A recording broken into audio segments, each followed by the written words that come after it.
ಎಂದು ಆನಂದ ನನ್ನೇಸು ನೀಡುವ ಲೋಕದ ಜ್ಯೋತಿಯು ಈ ನಾಮರ ನಿನ್ನೆದೆಗೆ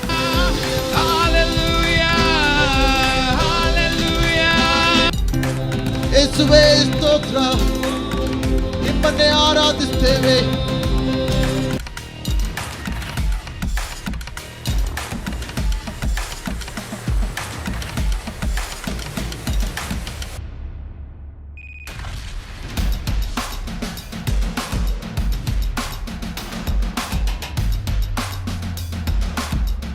ಇವತ್ತು ನಾನು ಸಂದೇಶವನ್ನ ಈ ರೀತಿಯಾಗಿ ಶೀರ್ಷಿಕೆಯನ್ನು ಕೊಟ್ಟಿದ್ದೇನೆ, ದೇವರ ವಾಕ್ಯವನ್ನ ಬಿತ್ತುವುದರ ಮಹತ್ವ ಎಂಬುದಾಗಿ. ನಾವು ದೇವರ ವಾಕ್ಯವನ್ನ ಬಿತ್ತುವಾಗ ಅದು ಏನೆಲ್ಲ ಕಾರ್ಯಗಳನ್ನು ಅದು ಮಾಡುತ್ತೆ, ಏನೆಲ್ಲ ಬದಲಾವಣೆಗಳು ಉಂಟಾಗ್ತವೆ, ಅದರ ಮಹತ್ವ ಏನು ಎಂಬುದಾಗಿ ನಾವೆಲ್ಲರೂ ಕಲಿತುಕೊಳ್ಳೋಣ. ನಿಮ್ಮ ಈ ಒಂದು ಜೀವಿತವನ್ನ ನಾನು ಒಂದು ಕಥೆಯನ್ನ ಹೇಳ್ತೇನೆ, ಅದ್ರ ಜೊತೆಗೆ ಹೊಂದಾಣಿಕೆ ಮಾಡಿಕೊಂಡು ನೋಡಿ ಅದು ಯಾವ ರೀತಿಯಾಗಿರುತ್ತೆ. ಕೆಲವು ಸಮಯ ನನ್ನೊಟ್ಟಿಗೆ ನೀವು ಊಹೆ ಮಾಡಿಕೊಳ್ಳಿ. ಒಬ್ಬ ವ್ಯಕ್ತಿ ಒಂದು ಸುಂದರವಾದ ತೋಟವನ್ನ ಹೊಂದ್ಕೊಂಡಿದ್ದ. ಆ ತೋಟ ಯಾರ ಹತ್ರ ಇರುತ್ತೆ? ಯೂಶುವಲ್ ಆಗಿ ಒಬ್ಬ ರೈತನ ಹತ್ರ ತೋಟ ಇರುತ್ತೆ, ಅಥವಾ ಯಾರೋ ಒಂದು ಕೊಂಡ್ಕೊಂಡ್ರೆ ಆ ತೋಟದ ಬಗ್ಗೆ ಆತನಿಗೆ ಬಯಕೆ ಇರುತ್ತೆ. ಆ ಸುಂದರವಾದ ತೋಟದಲ್ಲಿ ಆತನು ಪ್ರತಿದಿನ ಸಮಯವನ್ನ ಕಳೀತಾ ಇದ್ದ. ಎಲ್ಲ ಸುತ್ತಮುತ್ತಲೂ ಆತನು ನೋಡುವಾಗ ಎಲ್ಲ ಗಿಡ, ಎಲ್ಲ ಒಂದು ಮರಗಳಿಂದ ತುಂಬಿಸಲ್ಪಟ್ಟಿತ್ತು. ಅಲ್ಲಿ ಹಕ್ಕಿಗಳ ಒಂದು ಚಿಲುಪಿಲಿ, ಆ ಒಂದು ಸುಂದರವಾದ ದೃಶ್ಯವನ್ನ ನೀವು ಊಹೆ ಮಾಡಿಕೊಳ್ಳಿ. ಆ ವ್ಯಕ್ತಿಯ ಜೊತೆಗೆ ಆ ಹೊಲದಲ್ಲಿ ಆತನು ಪ್ರತಿನಿತ್ಯ ನೀರನ್ನ ಹಾಯಿಸ್ತಾ ಇದ್ದ, ಸಂತೋಷವುಳ್ಳವನಾಗಿ ಆ ಒಂದು ದೃಶ್ಯವನ್ನ ಆತನು ಅನುಭವಿಸ್ತಾ ಇದ್ದ. ಪ್ರತಿದಿನ ಆತನ ತೋಟದಲ್ಲಿ ಬಂದು ಆ ಒಂದು ಸುಂದರವಾದ ಒಂದು ಸ್ಥಳವನ್ನ ನೋಡುತ್ತಾ, ಎಷ್ಟು ಸುಂದರವಾಗಿದೆ ನನ್ನ ತೋಟ. ಪ್ರತಿದಿನ ಆತನು ಬರ್ತಾ ಇದ್ದ, ಅಲ್ಲಿ ನೀರನ್ನು ಹಾಯಿಸ್ತಾ ಇದ್ದ, ಸಂತೋಷವುಳ್ಳವನಾಗಿದ್ದ. ಅಲ್ಲಿ ಸುತ್ತಮುತ್ತಲೂ ಇರ್ತಕ್ಕಂಥ ತೋಟ ಬೇರೆಯವ್ರದ್ದು ಇರುತ್ತಲ್ವ, ಕೇವಲ ನಮ್ದು ಮಾತ್ರ ಇರಲ್ಲ. ಸುತ್ತಮುತ್ತಲೂ ಅನೇಕ ತೋಟಗಳಿರ್ತವೆ. ಅವರು ಕೂಡ ಅವರ ಒಂದು ತೋಟದಲ್ಲಿ ಬಿತ್ತನೆ ಮಾಡಿ, ಅವರು ನೀರನ್ನು ಹಾಯಿಸಿ, ಅದನ್ನು ಅವರು ಸಂತೋಷವುಳ್ಳವರಾಗಿ ಅನುಭವಿಸ್ತಾ ಇದ್ರು. ಆದ್ರೆ ಈ ವ್ಯಕ್ತಿಯ ಒಂದು ವ್ಯತ್ಯಾಸ ಏನು ಅಂತಂದ್ರೆ, ಪ್ರತಿದಿನ ಈತನ ಎಲ್ಲ ಶುಚಿ ಮಾಡ್ತಾ ಇದ್ದ, ನೀರು ಹಾಯಿಸ್ತಾ ಇದ್ದ, ಆದ್ರೆ ಒಂದನ್ನು ಮಾತ್ರ ಆತನು ಮಾಡ್ತಾ ಇರಲಿಲ್ಲ. ಏನು ಅಂದ್ರೆ, ಆ ಭೂಮಿಯಲ್ಲಿ ಆತನು ಬೀಜವನ್ನ ಬಿತ್ತಾ ಇಲ್ಲ. ಶುಚಿ ಮಾಡ್ತಾ ಇದ್ದಾನೆ, ನೀರು ಹಾಯಿಸ್ತಾ ಇದ್ದಾನೆ, ಸುಂದರವಾಗಿ ಕಾಪಾಡ್ಕೊಳ್ತಾ ಇದ್ದಾನೆ, ಹಕ್ಕಿ ಪಕ್ಷಿಗಳನ್ನು ನೋಡ್ತಾ ಇದ್ದಾನೆ, ಆದ್ರೆ ಬೀಜ ಮಾತ್ರ ಬಿತ್ತದೆ.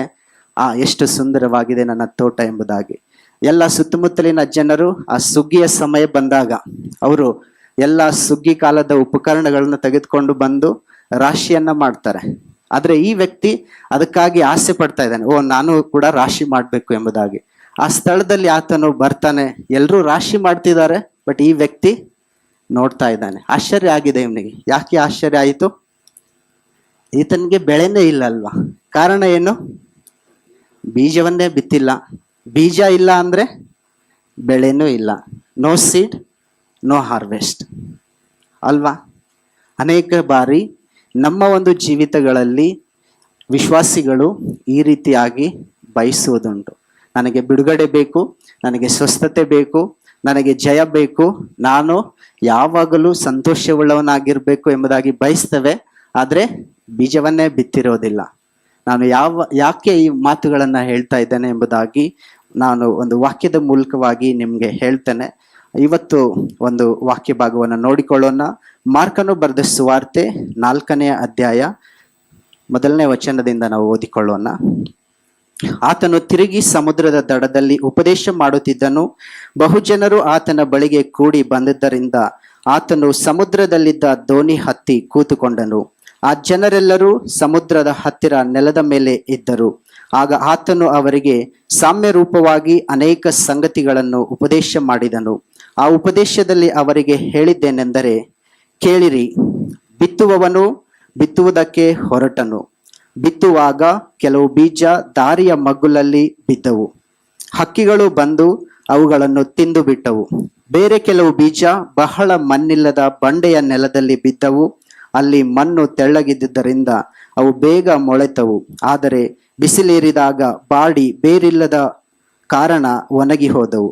ಮತ್ತೆ ಕೆಲವು ಬೀಜ ಮುಳ್ಳು ಗಿಡಗಳಲ್ಲಿ ಬಿದ್ದವು. ಮುಳ್ಳು ಗಿಡಗಳು ಬೆಳೆದು ಅವುಗಳನ್ನು ಅಡಗಿಸಿ ಬಿಟ್ಟಿದ್ದರಿಂದ ಅವು ಫಲ ಕೊಡಲಿಲ್ಲ. ಇನ್ನು ಕೆಲವು ಬೀಜ ಒಳ್ಳೆಯ ನೆಲದಲ್ಲಿ ಬಿದ್ದು ಹುಟ್ಟಿ ಬೆಳೆಯುತ್ತಾ ಬಂದು ಒಂದು 30ರಷ್ಟು, ಒಂದು 60ರಷ್ಟು, ಒಂದು 100ರಷ್ಟು ಫಲವನ್ನು ಕೊಟ್ಟವು ಎಂದು ಹೇಳಿ, ಕೇಳುವುದಕ್ಕೆ ಕಿವಿಯುಳ್ಳವನು ಕೇಳಲಿ ಅಂದನು. ಆಮೆನ್.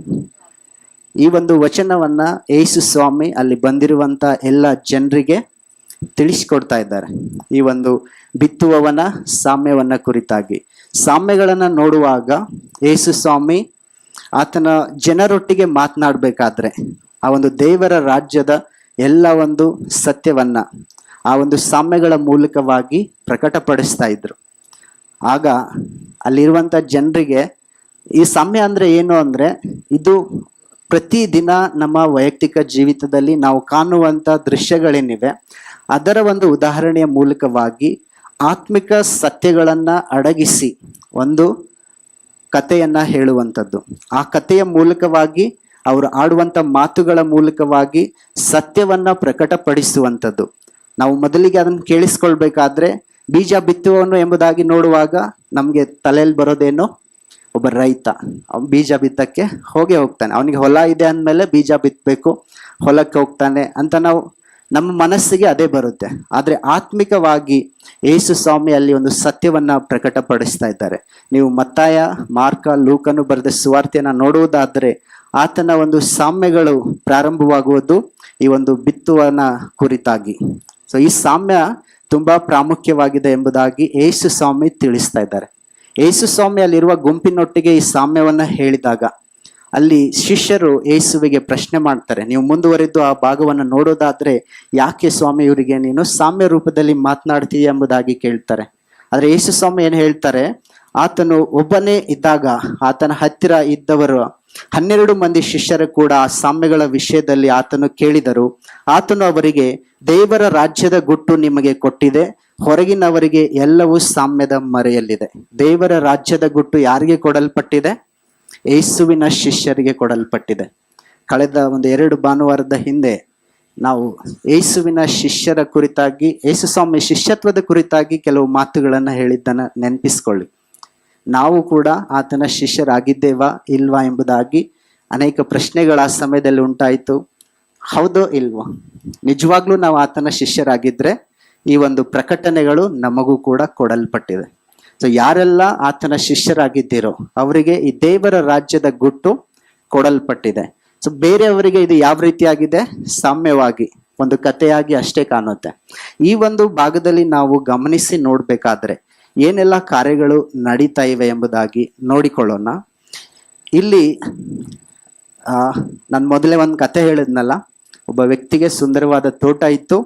ಆ ತೋಟದಲ್ಲಿ ಬೀಜ ಬಿತ್ತಿಲ್ಲ, ಆದ್ರೆ ಫಲವನ್ನ ಬಯಸ್ತಾ ಇದ್ದಾನೆ.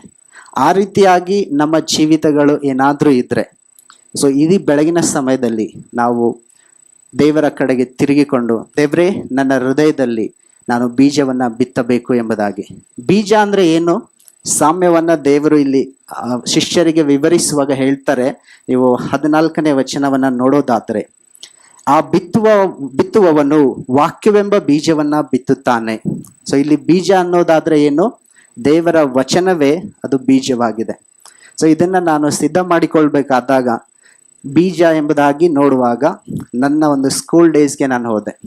ನಮ್ಮ ಸ್ಕೂಲ್ ಡೇಸ್ ಅಲ್ಲಿ ನೀವು ಯಾರೆಲ್ಲ ಪ್ರೈಮರಿ ಸ್ಕೂಲಲ್ಲಿ ಇದ್ರೋ ನಿಮ್ಗೆ ನೆನಪಿಗಿದ್ರೆ ನೆನಪಿಸ್ಕೊಳ್ಳಿ. ಬೀಜ ಮೊಳಕೆ ಒಡೆಯುವ ಚಿತ್ರಣವನ್ನ ಬಿಡಿಸಿ ವಿವರಿಸಿ ಅಂತ ಒಂದು 10 ಮಾರ್ಕ್ಸಿಗೆ ಕೇಳ್ತಾ ಇದ್ರು. ನೆನಪಿದೆನಾ? ಬೀಜ ಮೊಳಕೆ ಒಡೆಯುವ ಚಿತ್ರಣವನ್ನ ಬಿಡಿಸಿ ವಿವರಿಸಿ ಅಂತ. ಸೊ ಅವಾಗ ನಾನು ನೋಡೋಣ, ಇದು ಇಂಟ್ರೆಸ್ಟಿಂಗ್ ಆಗಿದೆ ಅಂತ ಹೋಗಿ ನೋಡಿದಾಗ ನಿಮಗೆ ತೋರಿಸ್ತೇನೆ. ಇಲ್ಲಿ ಬರೆದಿದ್ದೇನೆ ಯಾವ ರೀತಿ ಎಂಬುದಾಗಿ.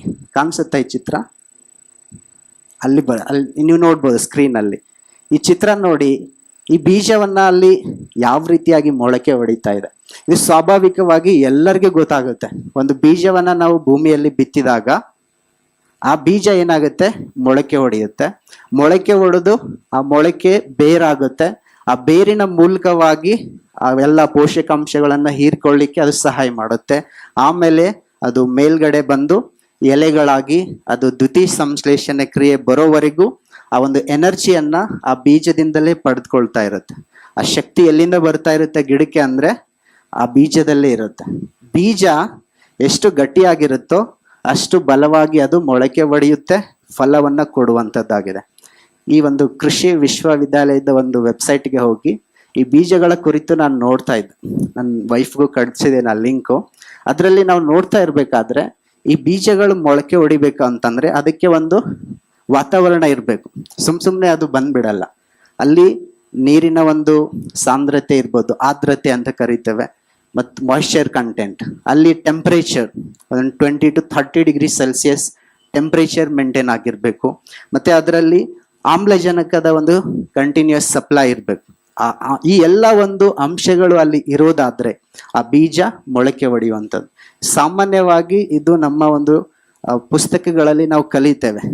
ಆದ್ರೆ ಆತ್ಮಿಕವಾಗಿ ಇದನ್ನ ನೋಡುವಾಗ ಎಷ್ಟು ಅದ್ಭುತವಾಗಿದೆ ಅಂದ್ರೆ, ಅಪ್ಪ ದೇವ್ರೆ ಏನೆಲ್ಲ ಸೃಷ್ಟಿಯಲ್ಲಿ ಎಷ್ಟು ಅದ್ಭುತವನ್ನ ಇಟ್ಟಿದೆಯಾ ಅಂತ ನನಗೆ ಒಂಥರ ಶಾಕು ಆಯ್ತು, ಅದ್ಭುತನೂ ಆಯ್ತು, ಖುಷಿನೂ ಆಯ್ತು.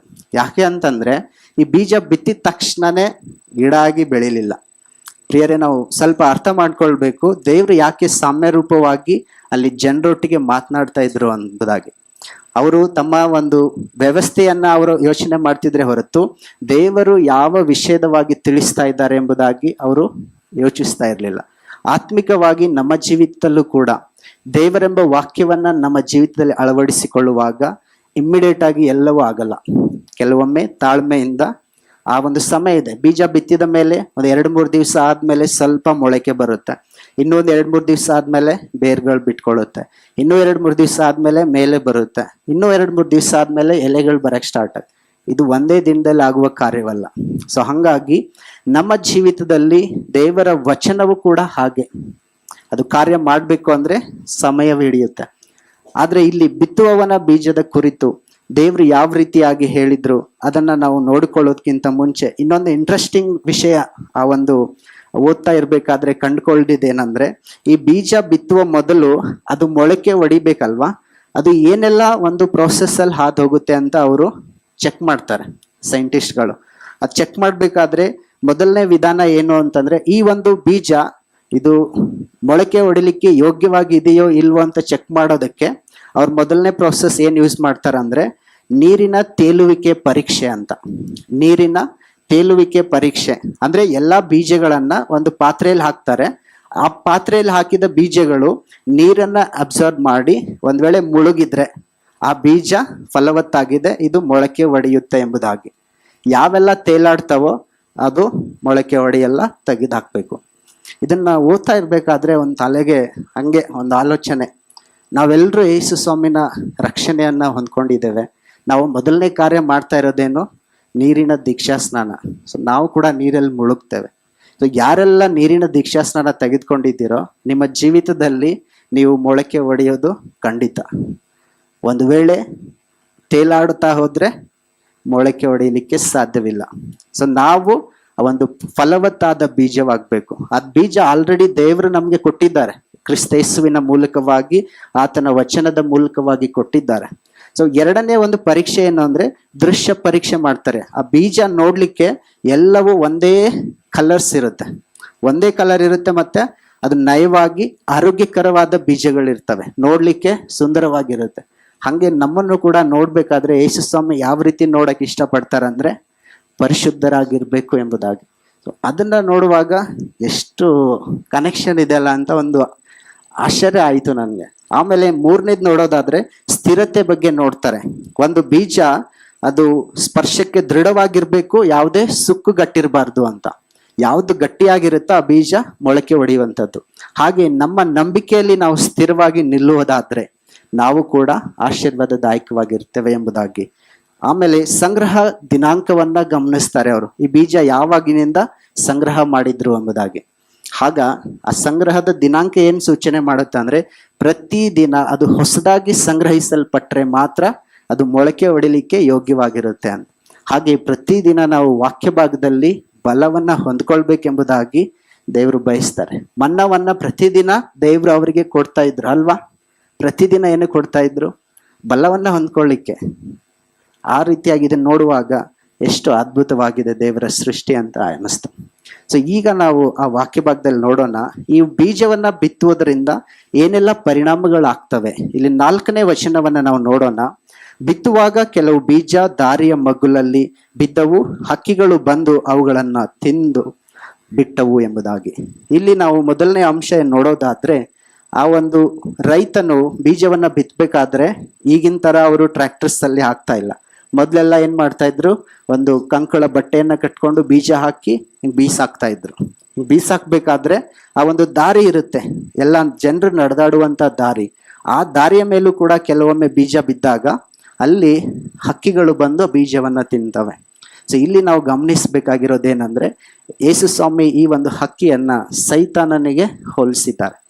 ಸೊ ಅನೇಕ ಬಾರಿ ನಮ್ಮ ಜೀವಿತಗಳಲ್ಲಿ ವಾಕ್ಯವನ್ನ ನಾವು ಕೇಳಿದಾಗ ನಮ್ಗೆ ಸಂತೋಷ ಉಂಟಾಗುತ್ತೆ. ಆಗತ್ತೋ ಆಗಲ್ವಾ, ದೇವರು ನನ್ಗೆ ಮಾತಾಡ್ತಿದ್ದಾರೆ ಎಂಬುದಾಗಿ. ಆದ್ರೆ ಪ್ರಿಯರೇ, ಯಾವಾಗೆಲ್ಲ ನೀವು ಸಂತೋಷವಾಗಿ ವಾಕ್ಯವನ್ನ ಸ್ವೀಕರಿಸ್ತೀರೋ, ಆ ವಾಕ್ಯವನ್ನ ನೀವು ಅರ್ಥ ಮಾಡಿಕೊಳ್ಳದೆ ಹೋದ್ರೆ ಕ್ಷಣ ಮಾತ್ರದಲ್ಲಿ ಆ ವಾಕ್ಯವು ನಿಮ್ಮಿಂದ ಹಾರಿ ಹೋಗುವಂಥದ್ದು. ನಿಮಗೆ ಗೊತ್ತೇ ಆಗೋದಿಲ್ಲ ಸೈತಾನನು ಆ ಕಾರ್ಯ ಮಾಡಿರ್ತಾನೆ ನಿಮ್ಮಲ್ಲಿ ಎಂಬುದಾಗಿ. ಯಾಕೆ ಸೈತಾನನು ವಾಕ್ಯವನ್ನ ಕದ್ಕೊಳ್ತಾನೆ ಗೊತ್ತಾ? ನಿಮಗ್ ಗೊತ್ತಿಲ್ವೋ ಗೊತ್ತಿದೆಯೋ, ಆದ್ರೆ ಸೈತಾನಿಗೆ ಮಾತ್ರ ಖಂಡಿತವಾಗಿ ಗೊತ್ತಿದೆ. ಆ ವಾಕ್ಯ ಒಂದು ವೇಳೆ ನಿಮ್ಮ ಹೃದಯದಲ್ಲಿ ಅಲ್ಲೇ ಬಿಟ್ರೆ ಖಂಡಿತ ಒಂದು ದಿನ ಅದು ಮೊಳಕೆ ಒಡೆಯುತ್ತೆ. ಅದು ಮೊಳಕೆ ಒಡೆದ್ರೆ ಈ ಬೀಜವನ್ನ ನೋಡಿದ್ರಲ್ಲ, ನ್ಯಾಚುರಲ್ ಆಗಿ ಬೀಜ ಬಿತ್ತಿದಾಗ ಏನಾಗುತ್ತೆ, ಸ್ವಲ್ಪ ಸಮಯ ಆದ್ಮೇಲೆ ಮೊಳಕೆ ಒಡೆಯುತ್ತೆ, ಅದು ಆರೋಗ್ಯಕರವಾಗಿದ್ರೆ. ಅದೇ ರೀತಿ ದೇವರ ವಚನ ನಮ್ಮ ಹೃದಯದಲ್ಲಿ ಬಂದಾಗ ಅದು ಖಂಡಿತವಾಗಿಯೂ ಮೊಳಕೆ ಒಡೆಯುವಂಥದ್ದೇ. ಅದಕ್ಕೆ ನಾವು ಒಪ್ಪಿಸಿಕೊಡ್ಬೇಕು, ದೇವ್ರೇ ಈ ವಾಕ್ಯ ಹೇಳ್ತಾ ಇದೆ, ನಾನು ಇದನ್ನ ಸ್ವೀಕರಿಸ್ತೇನೆ ಎಂಬುದಾಗಿ. ಆಗ ಸೈತಾನನಿಗೆ ಗಲಿಬಿಲಿ ಆಗುತ್ತೆ. ಓ, ಈ ವಾಕ್ಯ ಇಲ್ಲಿ ಬಿತ್ತಲ್ಪಟ್ಟಿದೆ, ಈ ವಾಕ್ಯನ ನಾನು ತೆಗಿಲೇಬೇಕು. ಒಂದು ವೇಳೆ ಈ ವಾಕ್ಯ ತೆಗಿದೆ ಹೋದ್ರೆ ಯಾರಿಗೆ ತೊಂದರೆ ಗೊತ್ತಾ? ಸೈತಾನನ್ಗೆ ತೊಂದರೆ. ಅದಕ್ಕೆ ಆತನು ಆ ಒಂದು ಪಕ್ಷಿಯ ರೀತಿಯಲ್ಲಿ ಬಂದು ಎಲ್ಲವನ್ನ ಕದ್ಕೊಂಡು ಹೋಗ್ತಾ ಇರ್ತಾನೆ. ಆತನಿಗೆ ಗೊತ್ತು, ಈ ವಾಕ್ಯ ಈತನ ಜೀವಿತದಲ್ಲಿ, ಇವಳ ಜೀವಿತದಲ್ಲಿ ಇದ್ರೆ ಇದು ಕಾರ್ಯ ಮಾಡುತ್ತೆ, ಮೊಳಕೆ ಒಡೆದು ಫಲ ಕೊಡುತ್ತೆ. ಆ ಮೊಳಕೆ ಒಡೆದು ಫಲ ಕೊಡುವಾಗ ಅವರ ಜೀವಿತ ಇದ್ದ ಹಾಗೆ ಅದು ಇರೋದಿಲ್ಲ. ಅವರ ಜೀವಿತ ಪರಿವರ್ತನೆಯ ಜೀವಿತವಾಗಿರುತ್ತೆ. ಆ ಪರಿವರ್ತನೆಯ ಜೀವಿತ ನೀವು ಅಷ್ಟೇ ಇರಕ್ಕೆ ಸಾಧ್ಯ ಬಿಡಲ್ಲ, ಅದು ಬೇರೆಯವರ ಜೀವಿತದ ಮೇಲೂ ಕೂಡ ಅದು ಪರಿಣಾಮವನ್ನ ಬೀರುತ್ತೆ. ಅವರ ಜೀವಿತದಲ್ಲೂ ಕೂಡ ಈ ವಾಕ್ಯ ಕಾರ್ಯ ಮಾಡುತ್ತೆ.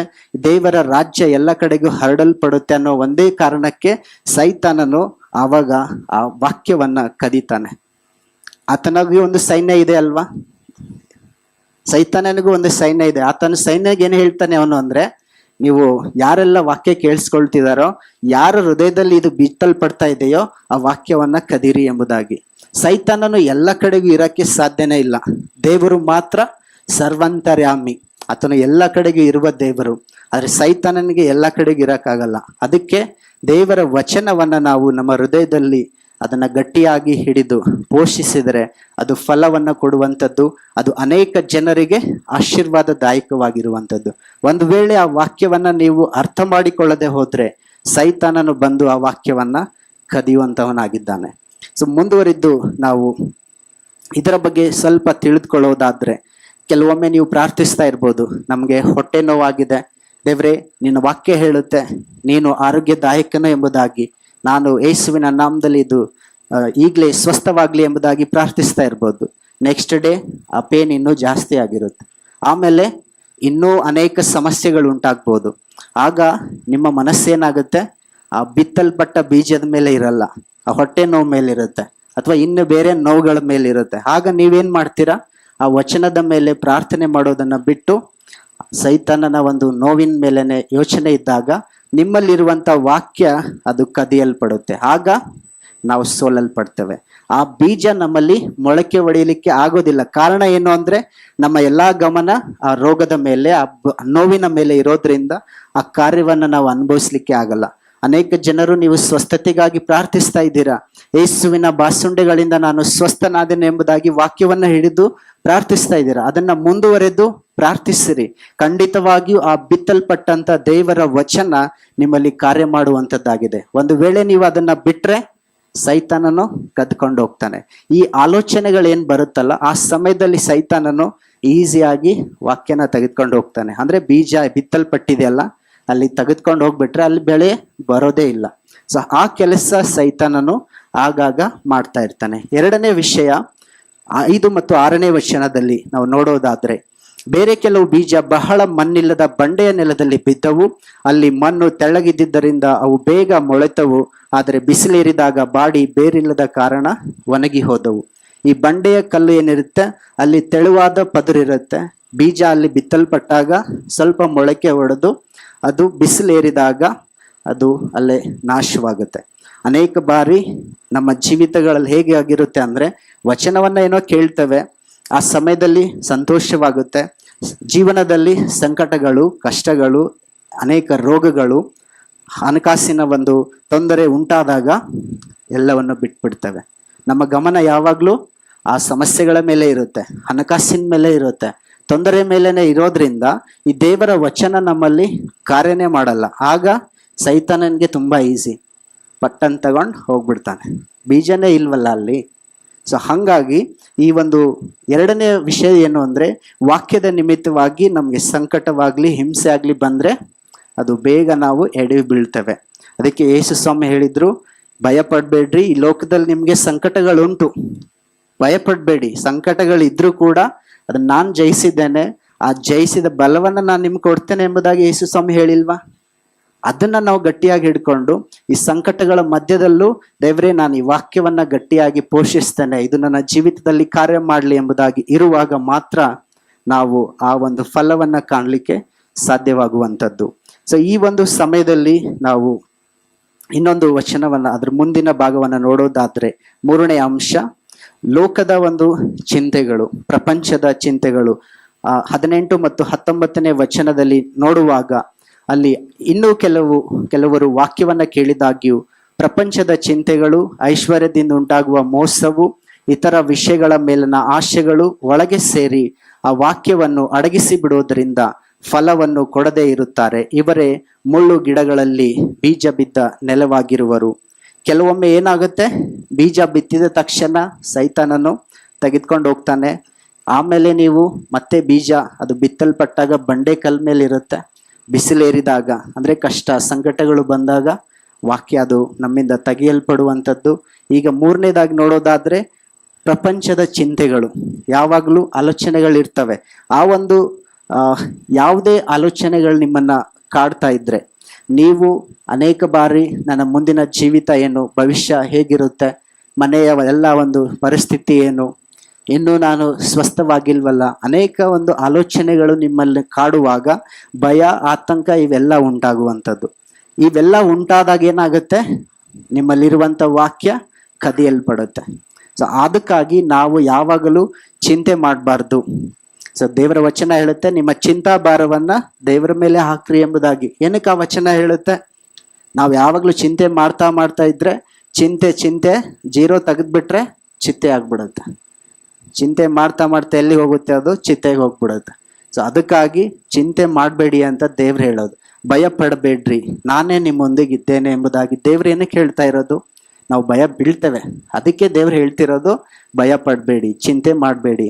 ಯೋಚನೆ ಮಾಡ್ತಾ ಇದ್ರೆ ನಾವು ಸೋತ್ ಹೋಗ್ತೇವೆ. ಅದಕ್ಕೆ ನಿಮ್ಗೆ ಒಂದು ವೇಳೆ ಚಿಂತೆ ಕಾಡ್ತಾ ಇದ್ರೆ ದೇವರನ್ನ ಆರಾಧಿಸಿರಿ, ದೇವರನ್ನ ಸ್ತುತಿಸಿರಿ.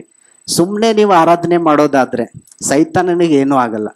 ಈಗ ನಾವು ಭಾನುವಾರ ಇಲ್ಲೆಲ್ಲ ಸೇರಿ ಬಂದ್ವಲ್ವಾ, ಸೈತಾನನಿಗೆ ಏನು ಬೇಜಾರಿಲ್ಲ. ನೀವು ಆರಾಧನೆ ಮಾಡಕ್ ಬರ್ತೀರಾ, ಬನ್ನಿ ಆರಾಧನೆ ಮಾಡಿ. ಸ್ತುತಿಸ್ತೀರಾ, ಸ್ತುತಿಸ್ರಿ. ಎಲ್ಲಿ ಕೂಟಕ್ಕೆ ಹೋಗ್ತೀರಾ, ಹೋಗಿ.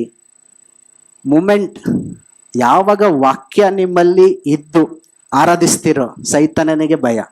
ಒಂದು ವೇಳೆ ನಿಮ್ಮಲ್ಲಿ ವಾಕ್ಯ ಇಲ್ಲದೆ ದೇವರ ವಚನಗಳ ಕಾರ್ಯ ನೀವನ್ನು ಅನುಭವಿಸದೆ ದೇವರನ್ನ ಸ್ತುತಿ ಮಾಡಿದ್ರೆ ಆತನಿಗೆ ಭಯ ಇಲ್ಲ. ಒಂದು ವೇಳೆ ವಾಕ್ಯವನ್ನ ಹಿಡಿದು ನೀವು ಸ್ತುತಿಸುವುದಾದ್ರೆ, ವಾಕ್ಯವನ್ನ ಹಿಡಿದು ಪ್ರಾರ್ಥಿಸುವುದಾದ್ರೆ, ವಾಕ್ಯವನ್ನ ಹಿಡಿದು ನೀವು ಅನ್ಯೋನ್ಯತೆಯಲ್ಲಿ ಸೇರಿ ಬರುವುದಾದ್ರೆ ಆಗ ಸೈತಾನನಿಗೆ ಭಯ ಉಂಟಾಗುತ್ತೆ. ಅದಕ್ಕಾಗಿ ನಮ್ಮ ಚಿಂತೆಗಳೇನಾದ್ರೂ ಇದ್ರೆ ನಾವು ಯಾವಾಗಲೂ ದೇವರನ್ನ ಸ್ತುತಿಸುವರಾಗಬೇಕು. ದೇವರ ವಚನ ಹೇಳುತ್ತೆ, ಆತ್ಮದಲ್ಲಿಯೂ ಸತ್ಯದಲ್ಲಿಯೂ ಆತನನ್ನ ಆರಾಧಿಸಬೇಕು ಎಂಬುದಾಗಿ. ಆ ರೀತಿ ನಾವು ಮನಪೂರ್ವಕವಾಗಿ, ದೇವರೇ ಹೌದು, ಇವತ್ತು ನಾನು ಕಷ್ಟದಲ್ಲಿದ್ದೇನೆ, ಕಣ್ಣೀರಿನಲ್ಲಿದ್ದೇನೆ, ಪಾಪ ಮಾಡಿದ್ದೇನೆ, ಆದ್ರೂ ನಾನು ನಿನ್ನ ಮುಂದೆ ಬಂದು ನಿನ್ನನ್ನು ಸ್ತುತಿಸ್ತೇನೆ ಎಂಬುದಾಗಿ ಒಪ್ಪಿಕೊಳ್ಳುವಾಗ ಆಗ ನಾವು ಜಯವನ್ನ ಕಾಣ್ತೇವೆ. ಸೈತಾನನು ಭಯ ಬೀಳ್ತಾನೆ. ಆಗ ಒಂದ್ ವೇಳೆ ನೀವು ಪಶ್ಚಾತ್ತಾಪ ಪಡದೆ ಪಾಪ ಮಾಡಿ ಸ್ತುತಿ ಅಂದ್ರೆ ಯಾವ ಸ್ತುತಿನೂ ಏನೂ ಕಾರ್ಯ ಮಾಡಲ್ಲ. ದೇವರ ವಚನ ಮೊದಲು ನಮಗೆ ಬೇಕು. ದೇವರ ವಚನ ಇದ್ದು ಸ್ತುತಿ ಎಂಬುದಾಗಿ ಹೇಳುವಾಗ ಸೈತಾನನು ನಡಗ್ತಾನೆ. ಆತನ್ ನಡಗಬೇಕು, ಆತನ್ ಭಯ ಬೀಳ್ಬೇಕು ಅಂದ್ರೆ ನಮ್ಮಲ್ಲಿ ದೇವರ ವಚನ ಕಾರ್ಯ ಮಾಡಬೇಕು. ಆಗ ಮಾತ್ರ ನಾವು ಜಯದಲ್ಲಿ ನಡಿಲಿಕ್ಕೆ ಸಾಧ್ಯ. ಒಂದು ವೇಳೆ ನೀವು ಚಿಂತೆಯಲ್ಲಿ ಇದ್ರೆ ಮೊದಲು ದೇವರನ್ನ ಆರಾಧಿಸ್ಬೇಕು, ಅದು ವಾಕ್ಯದ ಬಲದಿಂದಲೇ. ಪ್ರಾರ್ಥಿಸ್ಬೇಕು, ಅದು ವಾಕ್ಯದ ಬಲದಿಂದಲೇ. ಅನ್ಯೋನ್ಯತೆಗೆ ಸೇರಿ ಬರಬೇಕು, ಅದು ಕೂಡ ವಾಕ್ಯದ ಬಲದಿಂದಲೇ. ನಾವು ಬಂದಾಗೆಲ್ಲ ಆತನ ಕುರಿತಾಗಿ ಆತನ ಮಹತ್ವವನ್ನ ನಾವು ಮಾತನಾಡುವಂತ ಜನರಾಗ್ಬೇಕು. ಆಗ ಮಾತ್ರ ನಾವು ಚಿಂತೆಯಿಂದ ದೂರವಾಗಿ ಆತನನ್ನ ಸಂತೋಷವಾಗಿ ಸ್ತುತಿಸ್ಲಿಕ್ಕೆ ಸಾಧ್ಯವಾಗುವಂಥದ್ದು. ಒಂದು ವೇಳೆ ಆ ಒಂದು ಸ್ತುತಿ ಆರಾಧನೆ ವಾಕ್ಯದ ಆಧಾರಿತವಾಗಿ ಇಲ್ಲದೆ ಹೋದ್ರೆ ನಾವು ಏನೂ ಮಾಡ್ಲಿಕ್ಕೆ ಸಾಧ್ಯವಿಲ್ಲ. ಜ್ಞಾನೋಕ್ತಿ 4:22 ಹೇಳುತ್ತೆ, ವಾಕ್ಯವು ಜೀವವು, ದೇಹಕ್ಕೆಲ್ಲ ಅವೇ ಆರೋಗ್ಯವು. ವಾಕ್ಯ ಏನು ಅಂದ್ರೆ ಜೀವ, ಅದು ನಮಗೆ ಆರೋಗ್ಯಕರವಾಗಿದೆ. ಕೀರ್ತನೆ 107:20 ಆತನು ದೂತನನ್ನು ಎಂಬಂತೆ ತನ್ನ ವಾಕ್ಯವನ್ನ ಕಳುಹಿಸಿ ಅವರನ್ನ ಗುಣಪಡಿಸಿದನು ಎಂಬುದಾಗಿ. ಇಂಥ ವಾಕ್ಯಗಳನ್ನ ನಾವು ಗಟ್ಟಿಯಾಗಿ ಹಿಡಿದು ಪ್ರಾರ್ಥಿಸುವಾಗ ಸ್ತುತಿಸುವಾಗ ಚಿಂತೆಯೆಲ್ಲ ಹೋಗಿ ಆತನೇ ನಮಗೆ ಮುಖ್ಯವಾಗ್ತಾನೆ. ಆಗ ಮಾತ್ರ ನಾವು ಜಯವನ್ನ ಹೊಂದಲಿಕ್ಕೆ ಸಾಧ್ಯವಾಗಿರುವಂಥದ್ದು. 4ನೇ ವಿಷಯ, ಐಶ್ವರ್ಯದಿಂದುಂಟಾಗುವ ಮೋಸ. ಸೊ ಇಲ್ಲಿ ವ್ಯಾಮೋಹ, ಲೋಕದ ಹಣ. ಈ ಹಣ ನಮಗೆ ಹೊಂದಿಕೊಳ್ಳುವಂಥದ್ದು ತಪ್ಪಲ್ಲ. ಹಣ ಎಲ್ಲರಿಗೂ ಬೇಕು, ಜೀವನ ನಡೆಸಲಿಕ್ಕೆ ಆಶೀರ್ವಾದ ಬೇಕು, ಅದಕ್ಕಾಗಿ ಹಣ ಒಳ್ಳೆಯದೇ. ಆದರೆ ವ್ಯಾಮೋಹದ ಹಣ ಇದೆಯಲ್ಲ, ಅದು ತುಂಬಾ ಗಂಭೀರವಾಗಿರುವಂಥದ್ದು. ಅದು ನಮ್ಮನ್ನ ಪಾಪದಲ್ಲಿ ನಡೆಸುತ್ತೆ, ನಮ್ಮ ಆದ್ಯತೆಗಳನ್ನೇ ಬದಲಾಯಿಸುತ್ತೆ. ಒಂದು ವೇಳೆ ನಾವು ಅತಿ ಹಣವಂತರಾಗ್ಬಿಟ್ರೆ ನಮ್ಮ ಆಲೋಚನೆಗಳು ಹೆಂಗಿರುತ್ತೆ ಅಂದ್ರೆ ನಮ್ಮ ಮುಂದೆ ಯಾರು ಇಲ್ಲ, ನಾನೇ ಇವಾಗೆಲ್ಲ ಅನ್ನೋ ಒಂದು ಗರ್ವ ಉಂಟಾಗುತ್ತೆ. ಹಂಗೇನಾದ್ರೂ ಬಂದ್ರೆ ಮುಗಿತು ಕತೆ. ಸೊ ಯಾವಾಗಲೂ ನಾವು ತಗ್ಗಿಸಲ್ಪಟ್ಟು ದೇವರ ಮುಂದೆ, ದೇವ್ರೆ ಆಶೀರ್ವದಿಸು ಎಂಬುದಾಗಿ ಕೇಳೋದು ತಪ್ಪಿಲ್ಲ. ದೇವ್ರೆ ನನಗೆ ಹಣ ಬೇಕು, ಕಾರ್ ಬೇಕು, ಬಂಗ್ಲೆ ಬೇಕು, ಏನೆಲ್ಲ ಪ್ರಾರ್ಥಿಸ್ತಿದ್ದೀರೋ ಪ್ರಾರ್ಥಿಸ್ರಿ, ಒಳ್ಳೆಯದು. ಆದ್ರೆ ಅದು ನಿಮ್ಮ ದೇವರಾಗಿದ್ರೆ ಕತೆ ಅಲ್ಲಿಗೆ ಮುಗೀತು. ಅದನ್ನ ನೀವು ಹೊಂದ್ಕೊಂಡು ದೇವರ ಸೇವೆಗಾಗಿ ದೇವರ ರಾಜ್ಯಕ್ಕಾಗಿ ಬಳಸೋದಾದ್ರೆ ಖಂಡಿತವಾಗ್ಲೂ ಅದು ಆಶೀರ್ವಾದದಾಯಕವಾಗಿರುತ್ತೆ. ಆ ರೀತಿಯಾದ ಒಂದು ಆಶೀರ್ವಾದ ಬೇಕೇ ಹೊರತು ವ್ಯಾಮೋಹದ ಒಂದು ಹಣ ಇದ್ರೆ ನಾವು ಏನು ಮಾಡಲಿಕ್ಕೆ ಸಾಧ್ಯವಿಲ್ಲ. ಆ ರೀತಿಯಾಗಿ ವ್ಯಾಮೋಹ ನಮ್ಮಲ್ಲಿ ಇರೋದಾದ್ರೆ ನಾವು ಈ ಒಂದು ಮತ್ತೆ ಸಂತೋಷ ಇರೋದಿಲ್ಲ, ಕಷ್ಟಗಳ ಮೇಲೆ ಕಷ್ಟ ಇರುತ್ತೆ. ಎಲ್ಲ ಹಣ ಇದೆ, ಸಮಾಧಾನನೇ ಇರಲ್ಲ. ಅಭಿವೃದ್ಧಿ ಇದೆ, ಕುಟುಂಬ ಸಮಸ್ಯೆಗಳಿರ್ತವೆ, ಎಲ್ಲ ಆಶೀರ್ವಾದಗಳಿವೆ, ತಂದೆ ಮಕ್ಕಳು, ತಾಯಿ ಹೆಂಡತಿ ಗಂಡಂದಿರು ಯಾವುದೇ ಒಂದು ಸಮಾಧಾನದಿಂದ ಜೀವಿಸ್ತಾನೆ ಇರಲ್ಲ. ಕಾರಣ ಏನು ಅಂದ್ರೆ ದೇವರ ವಚನಕ್ಕೆ ಅವರು ಮೊದಲನೇ ಆದ್ಯತೆ ಕೊಡದೆ ಈ ಲೋಕದ ವ್ಯಾಮೋಹದ ಮೇಲೆ ಆದ್ಯತೆಗಳಿಟ್ಟಾಗ ಈ ಸಂಕಟಗಳಾಗ್ತವೆ. ಎಲ್ಲ ಇದೆ, ಸಂಪತ್ತಿದೆ, ಬಟ್ ಸಮಾಧಾನನೇ ಇಲ್ಲ ಅನ್ನೋರನ್ನ ಕೇಳಿದ್ದೀರಲ್ವಾ? ಕಾರಣ ಇದ್ದೇನೆ, ದೇವರ ವಚನಕ್ಕೆ ಮೊದಲನೇ ಆದ್ಯತೆ ಕೊಡದೆ ಹೋದಾಗ ಈ ಒಂದು ಕಷ್ಟಗಳಲ್ಲಿ ಅವ್ರು ಹಾದು ಹೋಗ್ಬೇಕಾಗತ್ತೆ. ಒಂದು ವೇಳೆ ನೀವು ಹಣಕಾಸನ್ನ ಹೊಂದಿಕೊಳ್ಬೇಕೆಂಬುದಾಗಿ ಕೆಟ್ಟದರಲ್ಲಿ ನೀವು ವ್ಯಾಮೋಹ ಪಟ್ಟು ಅನೇಕ ಕಾರ್ಯಗಳನ್ನ ಮಾಡ್ತಾ ಈ ಕೆಲವೊಮ್ಮೆ ಕೆಲಸ ಮಾಡ್ತಾ ಇರ್ತಾರೆ, ದೇವರು ಆಶೀರ್ವದಿಸ್ತಾರೆ, ಸಭೆನೇ ಮರ್ತ್ ಬಿಟ್ಟಿರ್ತಾರೆ. ಸಂಡೇ ಬಂದಾಗ ಕೆಲವರು ಇಲ್ಲ ಪಾಸ್ಟ್ರೆ ನಮ್ಗೆ ಕೆಲಸ ಇತ್ತು ಅಂತ ಹೇಳ್ತಾರೆ. ಆಗಿದೇನಾ ಆ ರೀತಿ? ಕೇಳಿಸ್ಕೊಂಡಿದ್ದೀರಾ? ಯಾಕೆ ಬಂದಿಲ್ಲ ಸಭೆಗೆ ಅಂತ ಕೇಳಿದ್ರೆ ಇವಾಗ ಕೆಲಸ ಇತ್ತು. ಮೊದಲನೇ ಆದ್ಯತೆ ಎಲ್ಲಿದೆ ನಮ್ದು? ಯೋಚನೆ ಮಾಡ್ಬೇಕಾಗಿದೆ. ಮೊದಲನೇ ಆದ್ಯತೆ ನಮ್ದು ದೇವರಾಗಿದ್ರೆ ಸಂಡೇ ಇದ್ರೂ ಕೂಡ ಎಲ್ಲ ಬದಿಗಿಟ್ಟು ಮೊದಲು ನಾವು ಆಲಯದಲ್ಲಿ ಇರ್ತೇವೆ. ಒಂದು ವೇಳೆ ನಮ್ಮ ಆದ್ಯತೆ ಅದು ಇಲ್ಲ ಅಂದ್ರೆ ನಾವು ಕಷ್ಟದಲ್ಲಿರ್ತೇವೆ. ಆ ಒಂದು ಕಾರ್ಯ. ಕೊನೆಯದಾಗಿ 5ನೇ ವಿಷಯವನ್ನ ನೋಡೋದಾದರೆ ಇತರ ವಸ್ತುಗಳ ಮೇಲಿನ ವ್ಯಾಮೋಹ ಅಥವಾ ಆಸೆ. ಸೊ ನಾವು ಈ ಒಂದು ಲೋಕದಲ್ಲಿ ಅನೇಕ ಆಸೆಗಳಿವೆ. ಅದರಲ್ಲಿ ಮೇನ್ ಆಗಿ ನೋಡೋದಾದ್ರೆ ನಮ್ಮ ಒಂದು ಶಾರೀರಿಕ ಆಸೆ, ಬದುಕು ಬಾಳಿನ ಡಂಬ, ನಮ್ಮ ಕಣ್ಣಿನ ಆಸೆ, ಇದೆಲ್ಲವನ್ನ ನಾವು ತ್ಯಜಿಸಬೇಕು ಎಂಬುದಾಗಿ 1 ಯೋಹಾನ 2:16 ನಾವು ಕಾಣ್ತೇವೆ. ಒಂದು ಶರೀರ ಭಾವದ ಆಸೆಗಳು, ಕಣ್ಣಿನ ಆಸೆ, ಬದುಕು ಬಾಳಿನ ಡಂಬಗಳ ಮೇಲೆ ನಾವು ಅನೇಕ ಬಾರಿ ಆತ್ಕೊಳ್ಳೋದ್ರಿಂದ ದೇವರ ವಾಕ್ಯ ನಮ್ಮಲ್ಲಿ ಕಾರ್ಯ ಮಾಡಲ್ಲ. ಅದು ಮತ್ತೆ ವಾಕ್ಯ ಕದಿಯಲ್ಪಡುತ್ತೆ. ಅದಕ್ಕೆ ಸೈತಾನನು ಎಲ್ಲ ತಂತ್ರಗಳನ್ನ ಉಪಯೋಗಿಸ್ತಾನೆ. ಮೊದಲು ವಾಕ್ಯ ಬಿತ್ತಲ್ಪಟ್ಟಾಗ ಇಮ್ಮಿಡಿಯೇಟ್ ಆಗಿ ತೆಗೆದ್ಬಿಡ್ತಾನೆ, ನಿಮಗೆ ಗೊತ್ತೇ ಆಗಲ್ಲ ಅದು. ಆಮೇಲೆ ಬಿಸಿಲು ಜಾಸ್ತಿ ಆಗುತ್ತಲ್ಲ, ಬೀಜ ಒಣಗುತ್ತೆ. ಅಂದರೆ ಕಷ್ಟಗಳು ಸಂಕಟಗಳು ಬಂದಾಗ ಅದು ಕೂಡ ತೆಗೆಯಲ್ಪಡುತ್ತೆ. ಸೊ ನಾವು ಯಾವ ರೀತಿಯಾಗಿ ಅದನ್ನು ಕಾಪಾಡ್ಕೊಳ್ಬೇಕು ಅದನ್ನು ನಾವು ಕಲಿತ್ಕೊಳ್ಬೇಕಾಗತ್ತೆ. ಈ ವಿಷಯದಲ್ಲಿ ಈ 3 ವಿಷಯಗಳನ್ನು ನಾವು ತ್ಯಜಿಸೋದಾದ್ರೆ ನಾವು ಜಯವನ್ನು ಹೊಂದಲಿಕ್ಕೆ ಸಾಧ್ಯ. ಮತ್ತು ದೇವರ ಚಿತ್ತಕ್ಕೆ ಹೊರತಾಗಿ ನಾವು ಅತಿ ಆಸೆ ಪಟ್ಟು ಅತೃಪ್ತಿಯ ಜೀವನ ನಡೆಸ್ತಾ ಇದ್ರೆ ಅಲ್ಲಿ ಕೂಡ ನಾವು ಜಯ ಗಳಿಸ್ಲಿಕ್ಕೆ ಸಾಧ್ಯವಿಲ್ಲ. ಮತ್ತೆ ನಮ್ಮ ಒಂದು ಆಸೆ ಹೆಚ್ಚಾಗಿ ಇರುವಾಗ ದೇವರ ವಚನ ಅದು ಕದಿಯಲ್ಪಡುತ್ತೆ. ನಮ್ಮ ಆಸೆ ಎಲ್ಲಿದೆ? ಇವತ್ತು ಹಾಡ ಆಡ್ತಾ ಇದ್ವಲ್ಲ, ನನ್ನ ಆಸೆ ನೀನೇ, ನನ್ನ ಬಯಕೆ ನೀನೇ. ಯಾವುದ್ರ ಮೇಲೆ ಆಸೆ ಪಡ್ತಾ ಇದ್ದೀವಿ? ಈ ಲೋಕದ ಸಂಗತಿಗಳ ಮೇಲೆ ಆಸೆನ ಅಥವಾ ಯೇಸುವಿನ ಮೇಲೆ ನಾವು ಆಸೆ ಪಡ್ತಾ ಇದ್ದೀವ? ಆತನ ವಚನದ ಮೇಲೆ ಆಸೆ ಪಟ್ಟು ಆತನ ವಚನಗಳನ್ನ ಬಯಸೋದಾದ್ರೆ ನಮ್ಮ ಜೀವಿತದಲ್ಲಿ ಅದು ಮೊಳಕೆ ಒಡೆದು ಫಲವನ್ನ ಕೊಡುವಂಥದ್ದಾಗಿದೆ. ಪ್ರಿಯರೇ, ಈ ಬೆಳಗಿನ ಸಮಯದಲ್ಲಿ ಇನ್ನೊಂದು ವಚನವನ್ನ ಹೇಳ್ತೇನೆ. ಕೊಲೊಸ್ಸೆದವರಿಗೆ ಬರೆದ ಪತ್ರಿಕೆಯಲ್ಲಿ ನಾವು ನೋಡೋಣ. ಆದುದರಿಂದ ನಿಮ್ಮಲ್ಲಿರುವ ಲೌಕಿಕ ಆಸೆಗಳು, ಅಂದರೆ ಜಾರತ್ವ, ಅಶುದ್ಧತ್ವ, ಕಾಮಾಭಿಲಾಷೆ, ಕೆಟ್ಟ ಅಭಿಲಾಷೆ ಮತ್ತು ವಿಗ್ರಹಾರಾಧನೆಗೆ ಸಮವಾಗಿರುವ ದುರಾಸೆ, ಇಂಥವುಗಳನ್ನು ಸಾಯಿಸಿರಿ. ಇವುಗಳ ನಿಮಿತ್ತ ಅವಿಧೇಯರಾಗುವವರ ಮೇಲೆ ದೇವರ ಕೋಪವು ಉಂಟಾಗುತ್ತದೆ. ದೇವರ ಕೋಪ ಈ ರೀತಿಯಾಗಿ ಬೇರೆ ಆಸೆಗಳಿದ್ರೆ ದೇವರ ಕೋಪಕ್ಕೆ ನಾವು ಗುರಿ ಆಗ್ತೇವೆ. ಸೊ ಆ ಕಾರ್ಯವನ್ನ ನಾವು ಮಾಡಬಾರ್ದು ಎಂಬುದಾಗಿ. ಕೊನೆಯದಾಗಿ, ಕ್ರಿಸ್ತನ ವಾಕ್ಯವು ನಿಮ್ಮಲ್ಲಿ ಸಮೃದ್ಧಿಯಾಗಿ ವಾಸಿಸಲಿ. ಸಕಲ ಜ್ಞಾನದಿಂದ ಒಬ್ಬರಿಗೊಬ್ಬರು ಉಪದೇಶ ಮಾಡಿಕೊಂಡು ಬುದ್ಧಿ ಹೇಳಿಕೊಳ್ಳಿರಿ. ಕೀರ್ತನೆಗಳಿಂದಲೂ ಸ್ತುತಿ ಪದಗಳಿಂದಲೂ ಮತ್ತು ಆತ್ಮಿಕವಾದ ಗೀತೆಗಳಿಂದಲೂ ಹಾಗೂ ನಿಮ್ಮ ಹೃದಯಗಳಲ್ಲಿ ದೇವರಿಗೆ ಕೃತಜ್ಞತಾ ಸ್ತುತಿಯಿಂದ ಹಾಡಿರಿ. ನೀವು ನುಡಿಯಿಂದಾಗಲಿ ನಡೆಯಿಂದಾಗಲಿ ಏನೇ ಮಾಡಿದರೂ ಅದೆಲ್ಲವನ್ನು ಕರ್ತನಾದ ಯೇಸುವಿನ ಹೆಸರಿನಲ್ಲೇ ಮಾಡಿರಿ ಮತ್ತು ತಂದೆಯಾದ ದೇವರಿಗೆ ಆತನ ಮೂಲಕ ಕೃತಜ್ಞತಾ ಸ್ತುತಿಯನ್ನ ಸಲ್ಲಿಸಿರಿ. ಸೊ ಈ ರೀತಿ ಕೃತಜ್ಞತಾ ಸ್ತುತಿಯನ್ನ ನಾವು ಸಲ್ಲಿಸುವಾಗ ಖಂಡಿತವಾಗ್ಲೂ ನಮ್ಮ ಒಂದು ಜೀವಿತದಲ್ಲಿ ಆ ಬಿತ್ತಲ್ಪಟ್ಟಂತ ಬೀಜ ಖಂಡಿತವಾಗಿಯೂ ಮೊಳಕೆ ಹೊಡೆಯುವಂಥದ್ದು. ನಾವು ಸಾಮಾನ್ಯವಾದ ಬೀಜವನ್ನ ನೋಡಿದೇವಲ್ಲ, ಬೀಜ ಬಿತ್ತಿದಾಗ ಅದು ಮೊಳಕೆ ಹೊಡೆಯೋದು ಖಂಡಿತಾನೆ. ಹಾಗೆ ನಮ್ಮ ಜೀವಿತದಲ್ಲಿ ಈ ಬೀಜ ಬಿತ್ತಲ್ಪಟ್ಟಾಗ, ವಾಕ್ಯವೆಂಬ ಬೀಜ ಬಿತ್ತಲ್ಪಟ್ಟಾಗ ನಮ್ಮಲ್ಲೂ ಕೂಡ ಖಂಡಿತವಾಗಿಯೂ ಸುಗ್ಗಿ ಕಾಲ ಬರುವಂಥದ್ದಾಗಿದೆ. ಇಲ್ಲಿ ಬೀಜದ ಸಮಸ್ಯೆ ಅಲ್ಲ, ಆ ಒಂದು ಬೀಜ ಬಿತ್ತಲ್ಪಟ್ಟಂತ ನೆಲದ ಸಮಸ್ಯೆ. ಯಾವ ರೀತಿಯಾಗಿ ಅದನ್ನ ಸ್ವೀಕರಿಸ್ತೇವೆ, ಯಾವ ರೀತಿಯಾಗಿ ಪೋಷಿಸ್ತೇವೆ ಎಂಬುದರ ಮೇಲೆ ಇದು ಆಧಾರಿತವಾಗಿರುತ್ತೆ. ಈಗ ನಾವು ಪರೀಕ್ಷೆ ಮಾಡ್ಕೊಳ್ಬೇಕಾಗಿರೋದು ನಮ್ಮ ಒಂದು ಭೂಮಿ, ನೆಲ ಯಾವ ರೀತಿಯಾಗಿದೆ. ಆ ಒಂದು ದಾರಿ ಮಗುಲಾಗಿದೆಯಾ, ಬಂಡೆ ಮೇಲೆ ಬಿದ್ದಂತ ನೆಲವಾಗಿದ್ದೇವಾ, ಅಥವಾ ಮುಳ್ಳು ಗಿಡದ ಪೊದೆಯಲ್ಲಿರುವಂತ ನೆಲವಾಗಿದ್ದೇವಾ, ಅಥವಾ ಫಲವತ್ತಾದ ಭೂಮಿಯ ನೆಲವಾಗಿದ್ದೇವಾ? ಒಂದು ವೇಳೆ ಫಲವತ್ತವಾಗಿ ಇರುವುದಾದ್ರೆ ಆ ಬಿತ್ತಲ್ಪಟ್ಟಂತ ಬೀಜ 30ರಷ್ಟು 60ರಷ್ಟು 100ರಷ್ಟು ಫಲ ಕೊಡುವಂಥದ್ದಾಗಿದೆ. ಸೊ ಪ್ರಿಯರೇ, ಅದಕ್ಕಾಗಿ ನಾವು ದೇವರ ವಚನಕ್ಕೆ ಗೌರವವನ್ನ ಸಲ್ಲಿಸುವರಾಗೋಣ. ಒಂದು ವೇಳೆ ದೇವರ ವಚನಕ್ಕೆ ಗೌರವವನ್ನ ಸಲ್ಲಿಸುವುದಾದ್ರೆ ಅಲ್ಲಿ ಪವಿತ್ರಾತ್ಮನ ಕಾರ್ಯಗಳನ್ನು ನಾವು ಕಾಣುವರಾಗಿದ್ದೇವೆ.